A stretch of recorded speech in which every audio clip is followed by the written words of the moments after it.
என்னோட 3 லட்சம் கடனை அடைச்சி 1 கோடி சம்பாதிக்க போறேன். பட் எப்படி? இந்தியாவில் ப்ரொஃபஷனல் ஃபுட்பால் பிளேயர் ஆகணும்னு தமிழ்நாட்டிலேருந்து மகாராஷ்டிரா வர இருக்க எல்லா ஸ்டேட்லையும் ட்ரை பண்ணேன். But some kind of reasons இப்போ என்னால் அதை கண்டினியூ பண்ண முடியாமல் போயிடுச்சு. பிகாஸ் எல்லாருக்கும் இருக்கிற மாதிரியான family responsibilities, sister marriage, no money, sports, politics, injuries, இது எல்லாமே எனக்கும் இருந்துச்சு. அண்ட் ஏன் 1 கோடி? ரேண்டமாக ஒரு நாள் எங்கள் அம்மா கிட்ட 1 கோடி இருந்தால் என்னம்மா பண்ணலான்னு சொல்லி கேட்டேன். அதுக்கு எங்கள் அம்மாட்ட இருந்து வந்த வார்த்தைங்க என்ன தெரியுமா? உனக்கு 1 கோடி வந்தா நீ என்னமா பண்ணுவ?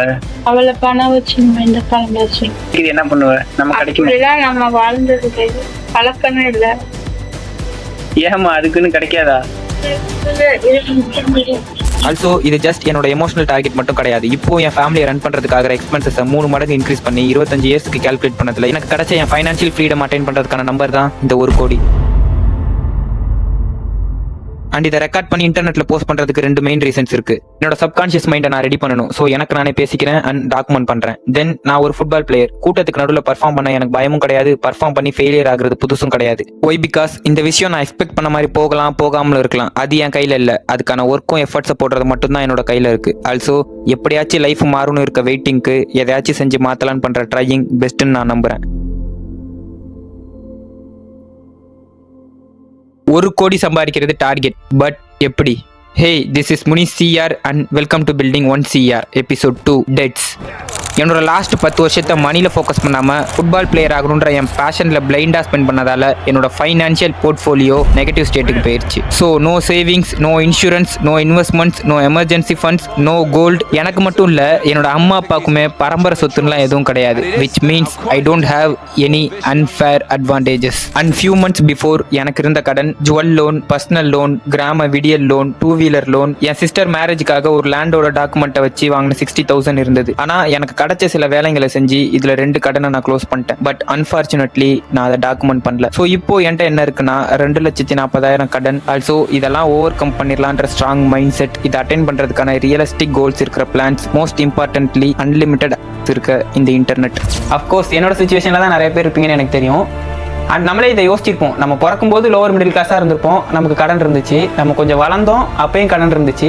நம்ம 20-30 வயசு ஆனாலுமே கடன் இருக்குன்னு ஓடிக்கிட்டே இருந்திருப்போம். என்னடா நடக்குது, ஒரு மயிருமே புரிய மாட்டேங்குது அப்படின்ற ஒரு மைண்ட் செட்டில் நம்ம சுற்றிட்டு இருப்போம். அதுக்கான ரீசன் அதை நம்ம ப்ராக்டிக்கலாக அப்ரோச் பண்ணாமல் எமோஷனலாக அப்ரோச் பண்ணிட்டே இருக்கிறதுனால தான். So hereafter no sympathy, only practical approach and practical attack. And இந்த வீடியோட சம்மரி என்ன அப்படின்னா, எந்த விஷயம் நம்ம போர்ட்ஃபோலியோவை நெகட்டிவ்லேருந்து 0க்கு கொண்டு போவோமோ அதை தான் மேஜராக நம்ம ஃபோக்கஸ் பண்ணணும்.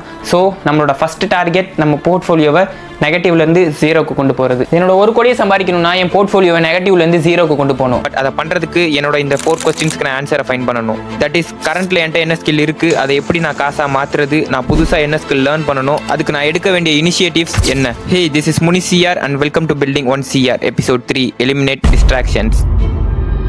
பாஸ்ட் ஃபியூ இயர்ஸ் கான்டென்ட் கிரியேட்டராக இருந்ததால் வீடியோ எடிட்டிங் ஸ்கில்லையும், மோர் தென் 10 இயர்ஸ் பேஷனேட்டாக ஃபுட்பால் விளையாண்டதால் ஃபுட்பால் என்ற ஸ்கில்லோட நாலேஜ் இருக்குது. ஆல்சோ ஆஸ் ஆஃப் ஜனவரி 2024 இந்தியாவோட active internet users 750 million. Why? Because சின்ன பிஸ்னஸ்லேருந்து பெரிய பிஸ்னஸஸ் வர அவங்களோட டிஜிட்டல் பிரசன்ஸை கொடுத்து அவங்க ப்ராடக்ட் ஆர் சர்வீஸை மார்க்கெட்டிங் பண்ணி செல் பண்ண ட்ரை பண்ணுறாங்க. ரீசன், ஒரு பிளேஸில் அதிகமான கூட்டம் சேருதுன்னா அங்கே அதிகமான பணம் புழங்கும். ஸோ லெஜிட்டான வேஸில் ஆஸ் அ இண்டிவிஜுவலாவோ எதர் ஆஸ் அ பிராண்டாவோ அவங்களோட அட்டென்ஷனை நம்மளால் கிராப் பண்ண முடிஞ்சா நமக்கு தேவையான பணத்தை நம்ம பாக்கெட்டுக்கு கொண்டு வர முடியும். தட்ஸ் ஒய் டிஜிட்டலை பேஸ் பண்ணி என் இன்ட்ரெஸ்ட்டுக்கு ரிலேட்டபிளாக நான் லேர்ன் பண்ண போகிற new skill sales and attention marketing. And என் ஸ்கில்ஸை காசாக மாற்றணும்னா இன் ஃபுட்பால் கோச்சிங் லைசன்ஸை கம்ப்ளீட் பண்ணி ஃபுட்பால் அகாடமி ஸ்டார்ட் பண்ணணும். தென் ப்ரொஃபஷனல் எடிட்டிங் சாஃப்ட்வேர்ஸை லேர்ன் பண்ணி கிளைண்ட்ஸ் எடுக்கணும். Because I am an CapCut user. And இதை நான் சக்ஸஸ்ஃபுல்லாக பண்ணணும்னா என்னோட வேல்யூபிள் அட்டென்ஷனை இன்டர்நெட்டில் டாக்ஸிக் சைடில் இருக்க டிஸ்ட்ராக்ஷன்ஸில் ஸ்பெண்ட் பண்ணிடக்கூடாது. So I has to eliminate all my distractions. Either அது பீப்புளாக இருக்கலாம் ஆர் எல்ஸ் திங்ஸாக இருக்கலாம். டு பி டிரான்ஸ்பரண்ட், இப்போ இந்த வீடியோ நீங்கள் பார்த்துட்டு இருந்தீங்கன்னா மேபி இன்டர்நெட் அவுட்டு நான் ஆல்ரெடி வெளியே போயிருந்திருக்கலாம். ஆல்சோ இந்த வீடியோவில் நான் மென்ஷன் பண்ண சில விஷயத்தை ஏற்கனவே நான் செஞ்சு முடிச்சிருந்திருக்கலாம். Because some of my videos are pre recorded and some of my videos are post recorded. 1 crore சம்பாதிக்கணும்னு என்னோட டார்கெட்டை ஃபிக்ஸ் பண்ண அப்புறம் அதுக்கான ப்ரோட்டோடைப்பை ரெடி பண்ண நிறைய ரிசர்ச் பண்ணேன். அதில் நான் கலெக்ட் பண்ண டேட்டா பாயிண்ட்ஸ் எல்லாம் அனலைஸ் பண்ணப்ப இந்தியாவில் இருக்க நிறைய பேர் ஒரு பெரிய தப்பு பண்ணிட்டு இருக்கிறது தெரிய வந்தது. பர்டிகுலர்லி இன் லோவர் மிடில் கிளாஸ்ல இருக்கிற யங்ஸ்டர்ஸ். அது என்னன்னு சொல்றேன். But before that, hey, this is Muni CR and welcome to Building 1 CR episode 4 Income Streams. as a humans we all are working for money. Why? Because நம்மளோட தேவைகளுக்கு நமக்கு தேவைப்படுறது மணி. ஸோ அதுக்காக ஒரு 9 to 5 ஜாப்லயோ ஆர்எல்ஸ் பிசினஸ்லயோ நம்ம பிசிக்கல் பிரசன்ஸை கொடுத்து நம்ம டைமை எக்ஸ்சேஞ்ச் பண்ணி மணியா கன்வெர்ட் பண்றோம். பட் இங்கே தான் பிரச்சனையே. Most of the middle class அவங்களோட மோஸ்ட் ஆஃப் த டைமை ஒரே ஒரு பிளேஸ்லயோ ஆர் ஒர்க்லயோ ஸ்பெண்ட் பண்ணிடுறாங்க. ஸோ அவங்க ஒட்டுமொத்த லைஃபுமே அந்த ஒரே ஒரு இன்கம் பேஸ் பண்ணி தான் ரன் ஆகுது. ஆனா பல கோடியை ஹோல்ட் பண்ற ஒரு ஆவரேஜ் மில்லினியர் 6 to 7 இன்கம் ஸ்ட்ரீம்ஸை வச்சிருக்காங்க. Note the word average millionaire. So என்னோட டார்கெட்டை நான் ஹிட் பண்ணணும்னா ஒரே ஒரு இன்கம் ஸ்ட்ரீம்ஸை மட்டும் நான் நம்பிட்டு இருக்க முடியாது. Or in another words I should create my multiple income streams. Financial creators influencer சொல்ற ஸ்டாக் அண்ட் எஸ்ஐபி இன்வெஸ்ட்மெண்ட்லாம் என் 1 crore கார்பஸை கிரியேட் பண்றதுக்கான long term process which is good also mandatory. But என் கரண்ட் சிச்சுவேஷன்ல என்ன விஷயங்களை பண்ணா நான் லெஜிட்டான வேஸ்ல மோர் கேஷ் ஃப்ளோ கிரியேட் பண்ண முடியும்னு திங்க் பண்ணேன். Then I got this understanding. ஒன்னு டிஃபரெண்ட் ஃபீல்டுல மல்டிபிள் இன்கம் ஸ்ட்ரீம்ஸை கிரியேட் பண்றது ஆர்எல்ஸ் நமக்கு தெரிஞ்ச ஒரு சில ஃபீல்டுல டிஃபரெண்ட் வேஸ்ல மணியை ஜென்ரேட் பண்றது. For example in my case football and content creation separate பண்ணிட்டோம்னா இன் ஃபுட்பால்ல தி ஸ்டாக்ஸ்ன்ற ஒரு இன்ஸ்டாகிராம் பேஜ்ல ஆல்ரெடி நான் பிசிக்கல் ப்ராடக்ட் செல் பண்ணிட்டு இருக்கேன். ஸோ அதுல டிஜிட்டல் ப்ராடக்ட் கிரியேட் பண்ணலாம், இல்லனா கோச்சிங் பண்ணலாம். இன் சேம் கான்டென்ட் கிரியேஷன்ல என்னோட வீடியோ எடிட்டிங் சர்வீஸை ப்ரொவைட் பண்ணலாம், ஆர்எல்ஸ் என்னோட யூடியூப் சேனலை மானிடைஸ் பண்ணலாம். என்னோட 1 கோடியை நான் சம்பாதிக்கணும்னா ஃபர்ஸ்ட் என் 2 லட்சம் கடனை நான் அடைக்கணும். அதுக்கு நான் யூஸ் பண்ண போறது ஒரு பழைய லேப்டாப். எப்படின்னு சொல்றேன். But before that, hey this is Muni CR and welcome to building 1 CR episode 5 leverage. Lower middle கிளாஸோட கேமே எந்த விதமான ப்ரிவிலேஜஸுமே இல்லாமல் ஸ்டார்ட் பண்ணி அவங்களுக்கான ப்ரிவிலேஜஸை கிரியேட் பண்ணுறது தான். பட் இதில் சில பேர் சீக்கிரமாக ஜெயிக்கிறதையும் சில பேர் லேட்டாக ஜெயிக்கிறதையும் முடிவு பண்ணுற ஃபேக்டர் அவங்க எந்த சுச்சுவேஷனில் எதை லெவரேஜ் பண்ணுறாங்கன்றதை பேஸ் பண்ணது தான். என் கடன் அடைக்க என் கரண்ட் ஸ்கில்ஸை மானிடைஸ் பண்ணணும்னு நான் ஃபிக்ஸ் பண்ணதுமே என் மைண்ட் சில தாட்ஸை ட்ரிகர் பண்ணிச்சு. உன்னோட டார்கெட் பெருசு, ஸோ உன்ட்ட high and PC quality cameras இதெல்லாம் இருக்கணும்னு சொல்லி நானும் அதை நம்பி இஎம்ஐல பர்ச்சேஸ் பண்ணலான்னு முடிவு பண்ணிட்டேன். தென் ஒரு சடனான strike. Seriously I am need this நவுன்னு. ஸோ அதை அனலைஸ் பண்ணப்போ தான் most of the middle class எது அவங்களுக்கு சீக்கிரமாக வேணும் எது லேட்டாக வேணும்ன்ற ஐடென்டிஃபை பண்ணுற ப்ராசஸையும் தென் அவங்களுக்கு அவங்களே கொடுக்கணும்னு நினைக்கிற ப்ரிவிலேஜஸை கிரியேட் பண்ற ப்ராசஸ்க்கு நடுவுலயே ஒரு நெகட்டிவான ஃபேக் ப்ரிவிலேஜஸை கிரியேட் பண்ணி அதை லெவரேஜ் பண்ணாதான் நம்மளோட டார்கெட்டை ஹிட் பண்ண முடியும்ட்டு அவங்களோட ப்ராசஸையே டிலே பண்ணிடுறாங்கன்றது புரிஞ்சது. ஃபார் எக்ஸாம்பிள் எனக்கு நானே கிரியேட் பண்ணணும்னு நினைக்கிற ப்ரிவிலேஜ் தான் என் 1 crore. ஸோ இந்த ப்ராசஸ்ல 2-3 லட்ச ரூபா நான் இஎம்ஐல ஸ்பெண்ட் பண்ணி நான் பை பண்ற கேஜெட்ஸும் ஆல்சோ அந்த கேஜெட்ஸ் இருந்தா மட்டும் தான் என் டார்கெட்டையே ஹிட் பண்ண முடியும். நான் எதுவுமே பண்ணாம உட்காந்துட்டு இருக்கிற என்னோட மைண்ட் செட்டும் தான் எனக்கு நானே கிரியேட் பண்றேன் என்னோட ஃபேக் ப்ரிவிலேஜஸ். அது என்னோட சிச்சுவேஷனை பெஸ்ட்டாலாம் ஆக்காது, இன்னும் ஒஸ்டா தான் ஆக்கும். பிகாஸ் அந்த இடத்துல ஆல்ரெடி நெகட்டிவ்ல இருக்கிற நானே இன்னொரு நெகட்டிவ் கேஷ் ஃப்ளோ தான் கிரியேட் பண்றேன். பட் எனக்கு தேவை ஒரு லேப்டாப் தான். அது 50,000 1 லட்சமோ இருக்கணும்னு அவசியம் கிடையாது. மேபி அது செகண்ட் ஹேண்ட் லேப்டாப்பா கூட இருக்கலாம், இல்லனா ஒரு கவர்மெண்ட் லேப்டாப்பா கூட இருக்கலாம் இனிஷியல். ஆல்சோ இப்போ என்கிட்ட இருக்கிற பிக்கஸ்ட் பிரிவிலேஜ் இருக்கிறது என்னோட டைம், என்னோட creative mind set and internet access இருக்க என் ஃப்ரெண்டோட ஒரு லேப்டாப். அண்ட் சில பேர் டெக்ஸ்ட் பண்ணியிருந்தீங்க, டேய் தெரியும்டா எப்படி 1 கோடி சம்பாதிக்கிறேன்றதை வீடியோவா எடுத்து போட்டு 1 கோடி சம்பாதிப்பா அப்படின்னு சொல்லிட்டு.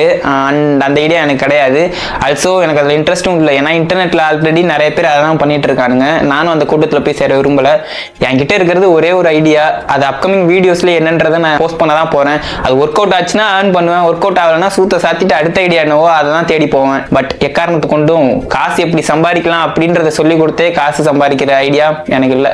அண்ட் சில பேர் பாசிட்டிவாகவும் விஷ் பண்ணியிருந்தீங்க, அவங்களுக்குலாம் என்னோட மனமார்ந்த நன்றிகள். என் 1 கோடிக்கான ஃபர்ஸ்ட் டார்கெட்டா என் 2 லட்சம் கடன் அடைக்கணும்னு சொல்லியிருந்தேன். நவ் அதுக்கு தேவையான 2 இன்கம் ஸ்ட்ரீம்ஸை நான் கிரியேட் பண்ணிட்டேன். எப்படின்னு சொல்றேன். But before that, hey this is Muni CR and welcome to building 1 CR episode 6 999. Few months before என் ஃப்ரெண்ட் செல்வாவோட லேப்டாப்பை யூஸ் பண்ணி கேப்கட்ல வீடியோ எடிட்டிங் லேர்ன் பண்ண அப்புறம் என் ஸ்கில்ஸை மானிடைஸ் பண்ண இன்டர்நெட்ல இருக்க சில கிரியேட்டர்ஸ் அண்ட் பிசினஸ் ஓனர்ஸ் கிட்ட என் சர்வீஸை பிச் பண்ணேன். பட் பெருசா ரெஸ்பான்ஸ் இல்லை. மீன்வைல் ஒரு இன்ஸ்டாகிராம் இன்ஃப்ளூயன்சர் அவரோட கோர்ஸை ப்ரோமோட் பண்றதை பார்த்த என்னோட பிரெயின் ஒரு சின்ன கால்குலேஷனை போட்டுது. ஒய்? பிகாஸ் எஸ்டாப்ளிஷ் கிரியேட்டர்ஸ் அவங்க செல் பண்ற கோர்ஸுக்கு கண்டிப்பா ஒரு வாட்ஸ்அப் கம்யூனிட்டியை பில்ட் பண்ணுவாங்க எனக்கு தெரியும். சோ நார்மல் பீப்பிள்ஸ்ட பிச் பண்றதை விட இந்த கம்யூனிட்டி பீப்பிள்ஸ்ட பிச் பண்ணா குயிக் ரெஸ்பான்ஸ் கிடைக்கும்னு தோணுச்சு. Because they all are like minded peoples. So கோர்ஸை பை பண்ண, கம்யூனிட்டியில ஜாயின் பண்ண, என் சர்வீஸையும் பிச் பண்ண. Then I got my clients. 999 இன்வெஸ்ட் பண்ணி எனக்கு கிடைச்ச கிளைண்ட்ஸ் மூலமா அப்ராக்சிமேட்லி ஒரு 11,500 நான் earn பண்ணேன். Also as I mentioned before, தி ஸ்டாக்ஸ்ன்ற என்னோட இன்ஸ்டாகிராம் பேஜ்ல நான் செல் பண்ற பிசிக்கல் ப்ராடக்ட் மூலமா நான் சேவ் பண்ணி வச்சிருந்த அமௌண்ட் ஒரு 10,000 இருந்தது. இந்த 21,500 என் கைக்கு வந்தப்ப அது கூட 2 கன்ஃபியூஷனும் சேர்ந்து வந்தது. நம்பர் 1, இப்போ எனக்கு தேவையான செகண்ட் ஹேண்ட் லேப்டாப்பை நான் பர்ச்சேஸ் பண்ணணுமா, இல்ல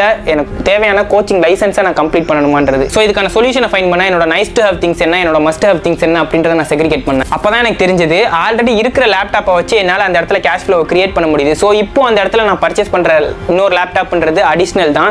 தென் அது நைஸ் டு ஹேவ் திங்ஸ்ல வந்ததுனால நான் அதை கேன்சல் பண்ணிட்டேன். தென் கோச்சிங் லைசன்ஸ்ன்றது மஸ்ட் ஹேவ் திங்ஸ்ல இருந்தது. அது ஏன் அப்படின்னா கோச்சிங் லைசன்ஸை கம்ப்ளீட் பண்ணி நான் அகாடமி ஸ்டார்ட் பண்ணாலோ இல்ல ஒரு இடத்துல கோச்சா நான் வேலைக்கு போனாலோ அதுல இருந்து வர இன்கம் 1000 rupees இருந்தா கூட அது என்ன ஒரு பாசிட்டிவ் ஸ்டேட்டுக்கு கொண்டு போற ஒரு விஷயம் தான். அண்ட் ஆல்சோ அது ஸ்டாக்னன்ட்டான ஒரு இன்கமா இருக்கும். பிகாஸ் ஆன்லைன்ல இருக்க கிளைண்ட்ஸை மட்டுமே நான் நம்பிட்டு இருக்க முடியாது. ஸோ அந்த மணியை யூஸ் பண்ணி என்னோட கோச்சிங் லைசன்ஸை நான் கம்ப்ளீட் பண்ணேன். பணமே இல்லாம பணம் எப்படி சம்பாதிக்கணும்னு எனக்கு புரிஞ்சது. எப்படின்னு சொல்றேன். But before that, hey this is Muni CR and welcome to building 1 CR episode 7 prioritize values. Video editing மூலமாக ஜென்ரேட் பண்ண மணியை லெவரேஜ் பண்ணி என் ஃபுட்பால் கோச்சிங் லைசன்ஸை நான் கம்ப்ளீட் பண்ணேன். தென் நானும் என் ஃப்ரெண்ட் ராஜேஷும் என் டிஸ்ட்ரிக்ட்ல இருக்க சில டர்ஃப் ஓனர்ஸ் அப்ரோச் பண்ணி எங்கள் அகாடமியை பர்சன்டேஜ் பேசிஸில் ஸ்டார்ட் பண்ணுறதுக்கான ப்ரப்போசலை கொடுத்தோம். ஒய் பிகாஸ் எங்ககிட்ட இடமும் இல்லை, இன்வெஸ்ட்மெண்ட்டும் இல்லை, ஆல்சோ எங்களுக்குன்னு ஸ்பான்சரும் கிடையாது. அந்த ப்ரப்போசலில் எங்கள் அகாடமி பண்ணுற கோச்சிங் அண்ட் நாங்கள் கண்டக்ட் பண்ணுற ஃப்ரீக்வெண்ட் டோர்னமெண்ட்ஸ் மூலமாக அந்த டர்ஃபோட ரெவன்யூ இன்க்ரீஸ் பண்ண முடியும்னு நாங்கள் இன்கார்பரேட் பண்ணி இந்த பாயிண்ட்ஸ் அந்த பிஸ்னஸ்க்கு வேல்யூ ஆடடாக இருந்ததால் அந்த டீலை நாங்கள் க்ளோஸ் பண்ணோம். ஆஃப்டர் தட் அகாடமியோட ஸ்ட்ரென்த்தை இன்க்ரீஸ் பண்ணுற மார்க்கெட்டிங் பர்பஸ்க்காக நோட்டீஸ் கொடுத்தோம், போஸ்டர் ஓட்டணும், ஃப்ளெக்ஸ் ஓட்டணும். ஸோ எங்களோட கவுண்ட்டும் இன்க்ரீஸ் ஆச்சு. பட் அப்போவும் நாங்கள் மணியை ப்ரையாரிட்டைஸ் பண்ணாமல் வேல்யூ அண்ட் டெவலப்மெண்ட்டை மட்டும் ப்ரையாரிட்டைஸ் பண்ணதால 7 வயசு பையனை 13 வயசுக்கான டோர்னமெண்ட்டில் ஹேட்ரிக் கோல் அடிக்க வச்சு பெஸ்ட் பிளேயர் அவார்டு வாங்குற மாதிரியும், ஆல்சோ அப்பா இல்லாமல் ஃபினான்ஷியலி கஷ்டப்படுற ஒரு பையனை ஃபுட்பால்ன்ற டூலை யூஸ் பண்ணி ஸ்போர்ட்ஸ் கோட்டாவில் ஃப்ரீ எஜுகேஷன்ஸை வாங்கி தர முடிஞ்சது. இந்த வேல்யூ ஆடிங் ப்ராசஸை கான்ஸ்டன்ட்டாக நாங்கள் ஃபாலோ பண்ணதால எங்கள் அகாடமியோட பிரான்ச் 1, 2 ஆனது, 2, 3 ஆனது. ஸோ அதுக்கு தேவைப்படுற கோச்சஸை எங்கள் கூட இருக்கிற பசங்களையே ஹையர் பண்ணி அவங்களுக்கான சைடு இன்கம்மை நாங்கள் கிரியேட் பண்ணி கொடுத்தோம். ஸோ அப்போ தான் எனக்கு புரிஞ்சது, பணமே இல்லாமல் பணம் பண்ணணும் அப்படின்னா ஒரு ஸ்கில் அக்வயர் பண்ணி அந்த ஸ்கில்லுக்கான டிமாண்ட் இருக்கிற பிளேஸில் அதை ஃபிக்ஸ் பண்ணி நம்ம ஃபிக்ஸ் பண்ணுறதால அந்த பிளேஸுக்கும் வேல்யூ ஆட் ஆகணும், நமக்கும் வேல்யூ ஆட் ஆகணும். அது மூலமாக குரூப் ஆஃப் பீப்புள்ஸுக்கும் வேல்யூ ஆட் ஆச்சுன்னா நம்மளால் பணத்தை ஏர்ன் பண்ண முடியுன்றது எனக்கு புரிஞ்சது. ஸோ இது மூலமாக லாஸ்ட் ஃபியூ மந்த்ஸில் அப்ராக்சிமேட்லி ஒரு 70,000 ஒரு 90,000 வரைக்கும் நான் ஏர்ன் பண்ணேன். என்னோட வீட்டுக்கான செலவெல்லாம் போக பேலன்ஸ் இருக்கிற அமௌண்ட்டை வச்சு என்னோட கடனை கொஞ்சம் கொஞ்சமாக நான் குறைச்சேன். கஷ்டப்பட்டு சம்பாரிச்சு சேர்த்து வச்ச என்னோட 25,000 ஒரு செகண்ட்ல என் கையை விட்டு போச்சு எப்படின்னு சொல்றேன். But before that, hey, this is Muni CR and welcome to building 1CR episode 8 IMG media. Different நீச்சில் இருந்த சில பிஸ்னஸ் ஓனர்ஸ் கூட வீடியோ எடிட்டராக ஒர்க் பண்ணதில் கண்டென்ட் கிரியேஷனோட அண்டர்ஸ்டாண்டிங் கிடைச்சது. ஆல்சோ இது மூலமாகவும் என்னோட அதர் 2 இன்கம் ஸ்ட்ரீம்ஸ் மூலமாகவும் ஏர்ன் பண்ணதில் நான் சேவ் பண்ண அமௌண்ட் அப்ராக்சிமேட்லி ஒரு 21,000 to 25,000 இருந்தது. அதை யூஸ் பண்ணி செகண்ட் ஹேண்டில் ஒரு லேப்டாப், ரிங் லைட் அண்ட் ட்ரைபாடை நான் பை பண்ணேன். தென் என் பிஸ்னஸ்க்கான மார்க்கெட்டிங்காக யூடியூபை யூஸ் பண்ணி டிஜிட்டல் மார்க்கெட்டிங் அண்ட் மெட்டா ஆட்ஸை பற்றி கொஞ்சம் ஸ்டடி பண்ணேன். அப்போ தான் எனக்கு ஒரு ஐடியா ஸ்ட்ரைக் ஆச்சு. ஆஸ் அ ஃப்ரீலான்சராக சோஷியல் மீடியா ஏஜென்சி ஸ்டார்ட் பண்ணலான்னு. ஸோ தட் இதோட ஃபர்ஸ்ட் ஸ்டெப்பாக ஐடியில் 5 years எக்ஸ்பீரியன்ஸும் டிஜிட்டல் மார்க்கெட்டிங் கோர்ஸை கம்ப்ளீட் பண்ண என் சைல்ட்ஹுட் ஃப்ரெண்ட் அருள்கிட்ட இதை டிஸ்கஸ் பண்ணேன். ஒய் பிகாஸ் எங்கள் 2 பேரோட வேவ் லென்த்துமே சேம் லைனில் இருக்கும். ஆஃப்டர் அவர் டிஸ்கஷன் ஏஜென்சியோட சர்வீஸை சார்ட் அவுட் பண்ணிட்டு வீடியோ எடிட்டிங், ஷூட்டிங், ஸ்கிரிப்ட் ரைட்டிங்கை நானும், மெட்டா ஆட்ஸ், சோஷியல் மீடியா ஹேண்ட்லிங்கை அருளும் பார்க்குற மாதிரி இருந்தது. தென் ஏஜென்சியோட நேமை ஃபிக்ஸ் பண்ணுறதுக்கு I am growing and Instagram growth அப்படின்ற வேர்ட்ஸில் இருக்கிற IMGன்ற ஆல்ஃபபெட்ஸை ஃபிக்ஸ் பண்ணோம். ஆஃப்டர் தட் ஒரு பொட்டிக் பிஸ்னஸ் ஓனர் அப்ரோச் பண்ணி ஒரு பிஸ்னஸுக்கு டிஜிட்டல் ப்ரெசன்ஸ் எவ்வளோ முக்கியம் அப்படின்றத கிளியராக எக்ஸ்பிளைன் பண்ணேன். ஸோ என் ஏஜென்சிக்கான ஃபர்ஸ்ட் கிளைண்ட்டை நான் எடுத்தேன். ராசியே இல்லாத ஒருத்தனை பார்த்துருக்கீங்களா? நான் தான் அது. ஏன்னு சொல்கிறேன். Hey, this is Muni CR and welcome to building 1CR episode 9 காட்ஸ் ஐ. மேபி நிறைய பேர்கிட்ட இந்த கொஸ்டின்ஸ் வந்திருக்கும், கடவுள் இருக்காரா இல்லையான்னு. எக்ஸாக்ட்லி இந்த கொஸ்டின் எனக்கும் வந்திருக்கு. பட் ஒரு தடவை இல்லை, நிறைய தடவை. என் ஃபர்ஸ்ட் கிளைண்டோட ஒர்க்கை ஸ்டார்ட் பண்ணுறதுக்கு ஃபியூ டேஸ்க்கு பிஃபோர் என் லேப்டாப்போட பேட்டரியும் டிஸ்பிளேயும் காலி. பட் இருக்கிறத வச்சு ஒர்க்கை ஸ்டார்ட் பண்ணி ஃபர்ஸ்ட் வீடியோ போஸ்ட் பண்ணதுக்கு 4 daysக்கு ஆஃப்டர் எனக்கு ஒரு கால் வந்தது. என்னோட கிளைண்ட்டுக்கு டெங்கு ஃபீவர்னு. So no work. மீன்வெல் என் கிரவுண்டுக்கு வர ஒரு ஸ்டூடெண்டோட அப்பாக்கு என்னோட சில கேரக்டரிஸ்டிக்ஸ் இம்ப்ரெஸ் பண்ணதால அவரோட ஆர்கானிக் ஃபார்மிங் பிசினஸ்க்கான மார்க்கெட்டிங்க்கு என்ன அப்ரோச் பண்ணாரு. ஸோ அவர் பிசினஸ்க்கான சிஸ்டம் கிரியேட் பண்றதுக்கும் என் அதர் சர்வீஸுக்கும் நான் கோட் பண்ண அமௌண்ட் அப்ராக்சிமேட்லி 4 lakhs. ஆல்சோ அவர் அட்வான்ஸ் 80,000 பே பண்ற மாதிரி இருந்தது. என் பாதி கடனே முடிஞ்சதுன்னு நினைச்சேன். பட் இதோட ஸ்கேல் பெருசா இருந்ததாலையும் ஆர்கானிக்ன்றதாலையும் சில கார்பரேட்ஸோட சப்ரஷன், அன்பார்ச்சுனேட்லி அவருக்கும் சில ஹெல்த் இஷ்யூஸ். ஸோ இந்த பிசினஸும் டிலேன்றதை கேட்டதுமே எனக்கு ஸ்ட்ரைக் ஆன ஒரே விஷயம், அகைன் என்னோட லூப் ஸ்டார்ட் ஆயிடுச்சு. ஒண்ணுதான், எஸ், ட்ரிச்சி ஃபுட்பால் அசோசியேஷன்ல சண்டைன்னு சான்ஸுக்காக சென்னை போனேன். நான் போன நெக்ஸ்ட் இயரே தமிழ்நாடு ஃபுட்பால் அசோசியேஷன்லயும் சண்டை வந்து 2 குரூப் ஆயிட்டாங்க. So there is no chance. Okay, college tournaments ஆகுது ஆடலான்னு பார்த்தா எவனோ அடிச்சதுக்கு நான் டிசி வாங்குற மாதிரி ஆயிடுச்சு. ஆஃப்டர் தட் அகைன் சான்ஸ் தேடி மும்பை போய் ஒரு கிளப்ல செலக்ட் ஆனேன். ஆனா 4th டே பிராக்டிஸ்ல என் ரைட் ஆங்கிள் இன்ஜுரி ஆயிடுச்சு. அதை சரி பண்ணிட்டு என் ஃபர்ஸ்ட் மேட்ச்ல நான் உள்ள போன 2வது நிமிஷம் என் லெஃப்ட் ஆங்கிளும் காலி.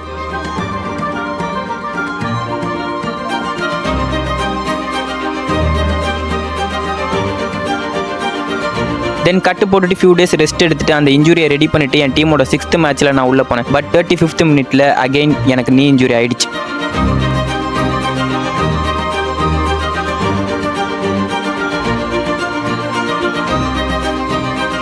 ஆனாலும் சான்ஸை வேஸ்ட் பண்ணிடக்கூடாதுன்னு அந்த சுச்சுவேஷனில் என் உடம்புலையும் மனசுலையும் எவ்வளோ ஸ்ட்ரென்த் இருந்துச்சோ அதை வச்சு அந்த சீசனை நான் கம்ப்ளீட் பண்ணேன். லாஸ்ட் டே அந்த டீமோட கோச் என்கிட்ட வந்து சொன்ன அந்த வார்த்தை சாமி கும்பிடுன்னு. பட் என்னோட மைண்ட் என்கிட்ட சொன்னது எந்த சாமின்னு. பிகாஸ் நான் நல்லவனாக இருந்து நல்ல விஷயத்தையே செஞ்சாலும் ஒருத்தரோட பேரை சொல்லிட்டு செஞ்சால் மட்டும் தான் அது செல்லுன்ற அந்த கான்செப்ட் எனக்கு புரியலை. ஃபிசிக்கலி, மென்டலி, ஃபினான்ஷியலி நிறைய ஐடியா பார்த்தாச்சு. நெக்ஸ்ட் என்ன பண்ணலான்னு யோசிக்கணும். பார்க்கலாம், கடவுளுன்ற அந்த கான்செப்ட் இருந்தால் அவரோட அந்த காட்ஸ் ஐ எப்போ ஓப்பன் ஆகுதுன்னு. லைஃப்பில் நம்ம போக வேண்டிய டேரக்ஷன் ஒரு சைடு இருக்கும், பட் நம்ம இப்போ போயிட்டு இருக்கிற டேரக்ஷன் அதுக்கு ஆப்போசிட் சைடாக இருக்கும். நம்ம போகிற டேரக்ஷனை டிட்டர்மைன் பண்ணி நம்மளோட ஆக்ஷன்ஸை கண்ட்ரோல் பண்ணுறது நம்மளோட கடன் தான், பர்டிகுலர்லி லோவர் மிடில் கிளாஸோட டேரக்ஷனை. Hey, this is Muni CR and welcome to building 1CR episode 10 navigation. என் லைஃபோட டேரக்ஷனை மாற்றணும்னு முடிவு பண்ணி நிறைய ட்ரை பண்ணேன். சில சக்ஸஸ், நிறைய ஃபெயிலியர், என் லாஸ்ட் வீடியோவில் சொன்ன மாதிரி. மீன்வைல் என்னோட ஜுவல் லோனோட டேட்டும் முடிஞ்சது. ஸோ நெக்ஸ்ட் என்ன பண்ணலாம்னு திங்க் பண்ணப்ப எனக்கு ஒரு ஐடியா கிடைச்சது. ஃபுட்பால் பிளேயர் ஆகணும்னு மோர் தென் 10 இயர்ஸாக ட்ரை பண்ண ப்ராசஸில் நெக்ஸ்ட் வர பிளேயர் என்ன மாதிரி கஷ்டப்படக்கூடாதுன்னு நான் கெயின் பண்ண நாலேஜை பிளேயர் போர்ட்டல்ன்ற ஒரு பேஜில் வேல்யூபிள் கண்டென்ட்டாக போஸ்ட் பண்ணதால என்னால் ஒரு ஸ்ட்ராங்கஸ்ட் கம்யூனிட்டியை பில்ட் பண்ண முடிஞ்சது. அதில் பிளேயருக்கு CV கிரியேட் பண்ணி தர சர்வீஸை பிச் பண்ணேன். Then the magic happen. நிறைய என்கொயரிஸ், ஸோ தட் அப்ராக்சிமேட்லி 27 CVஸை கிரியேட் பண்ணி கொடுத்ததால லாஸ்ட் ஃபியூ டேஸில் 6,000 earn பண்ணேன். தென் என் ஃபுட்பால் ப்ராடக்ட்ஸ் ஆன்லைனில் செல் பண்ணதுனால ஒரு 8K earn பண்ணேன். ஆல்சோ அகாடமி மூலமாக இதுவரை earn பண்ணதில் எமர்ஜென்சிக்குன்னு சேவ் பண்ணி வச்சிருந்த அமௌண்ட் ஒரு 10K இருந்தது. இந்த டோட்டல் அமௌண்ட்டில் என் பர்சனல் லோனுக்கான 24Kவை நான் க்ளோஸ் பண்ணேன். தென் ஜுவல் லோனோட இன்ட்ரெஸ்ட்டை மட்டும் கட்டிட்டு 1 இயர்க்கு ரெனியூவல் பண்ணிட்டு வந்திருக்கேன். So hereafter no external pressure. Okay, இதுக்கப்புறம் கடனே வாங்க போகிறது இல்லையான்னு கேட்டிங்கன்னா அப்படி இல்லை. பிகாஸ் ஏழையும் கடன் வாங்குறான், பணக்காரனும் கடன் வாங்குறான். பட் ஏழையோட கடன் அவனை ஏழையாக மாற்றுது, பணக்காரனோட கடன் அவனை பணக்காரனாக மாற்றுது. ஸோ இதுவரை லயபிலிட்டிஸோட டைரக்ஷனில் போயிட்டு இருந்தேன்னா ஹியர் ஆஃப்டர் அசெட்ஸோட டைரக்ஷனில் போக போகிறேன். என்னோட 1 கோடியை நான் சம்பாதிக்கிறது கஷ்டமா ஈஸியா? Hey, this is Muni CR and welcome to building 1CR episode 11. நம்ம நிறைய பேர்கிட்ட 1 கோடி இல்லை 100 கோடிக்கான 100 ஐடியாஸ் இருக்கும். பட் இதில் எதை வேலிடேட் பண்ணுறதுன்ற கன்ஃபியூஷன்ஸும் நிறைய இருக்கும். எஸ், எனக்கும் இருந்துச்சு, பட் இப்போ இல்லை. பிகாஸ் எட்ஜ் ஆகுன்ற ஒரு கான்செப்டோட 3 கீ ஃபேக்டர்ஸையும் என்னோட சில கோர் பாயிண்ட்ஸையும் யூஸ் பண்ணி என் 1 கோடிக்கான ஐடியாவை நான் ஃபிக்ஸ் பண்ணிட்டேன். நம்பர் 1, நம்ம சூஸ் பண்ணுற ஐடியா கம்பெனியில் நம்ம பேஷனேட்டாகவே இருந்தாலும் அதில் பெஸ்ட்ன்ற ஒரு ஸ்டேட்டுக்கு நம்மளால் போக முடியலனா that idea will B fail. Number 2, நம்ம ஐடியா கம்பெனியில் கிரேட்ன்ற சுச்சுவேஷனில் நம்ம இருந்தாலும் அதில் லாங் டேர்முக்கு நம்மளால் மணி மேக் பண்ண முடியலனா that is not sustainable. Number 3, நம்ம ஐடியா கம்பெனி மணி மேக் பண்ணாலும் நம்ம பேஷன் அண்ட் எக்ஸலன்ஸ் அதில் லேக் ஆனா ஈவென்ச்சுவலி அது சீக்கிரமே டிக்ளைன் ஆயிடும். நம்பர் 4, நம்ம ஐடியா கம்பெனி சொசைட்டிக்கோ ஆர் எல்ஸ் குரூப் ஆஃப் பீப்புள்ஸோட லைஃப்ல இம்பாக்டை கிரியேட் பண்ணலனா that idea will be worthless even though அதில் நல்ல மணியை மேக் பண்ணாலுமே. ஸோ தட்ஸ் ஒய் என்னோட இந்த ஃபேக்டர்ஸ்க்கு அலைன் ஆகிற என் ஸ்போர்ட்ஸ்ன்ற நீச்சில் ப்ராடக்ட் பேஸ்ட் அண்ட் சர்வீஸ் பேஸ்டில் ஒரு ஸ்டார்ட் அப்பை நான் பில்ட் பண்ண போறேன். பிகாஸ் 1000 rupeesக்கு ஒரு ப்ராடக்ட்டை 10,000 பீப்புள்ஸ்க்கு நான் செல் பண்ணாலே 1 crore ரெவன்யூவை நான் மீட் பண்ணிட முடியும். பட் 1 crore மட்டும் என் பிரைமரி டார்கெட் இல்லை. ரீசன், லாஸ்ட் 7 வருஷமா Tamil Nadu state and district football அசோசியேஷனுக்குள்ள இருக்க 2 குரூப்புக்கு நடுவில் இருக்கிற ஜாதி பிரச்சனை, போஸ்டிங் கிடைக்கலன்ற ஈகோ இஷ்யூஸால மினிமம் ஒரு வருஷத்துக்கு 50,000 இருந்து 1 லட்சம் பிளேயரோட வாழ்க்கை அழிஞ்சு போயிட்டு இருக்கு. No official activities, no chances without money, no government jobs, politics, recommendations.